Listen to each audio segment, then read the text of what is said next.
Hello everybody and welcome back to the channel. Today in this video I'll show you how to create a public profile on Snapchat, so let's jump right into it.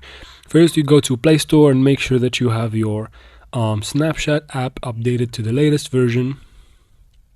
Here it is, as you can see here. If it says open instead of update, that means it is updated.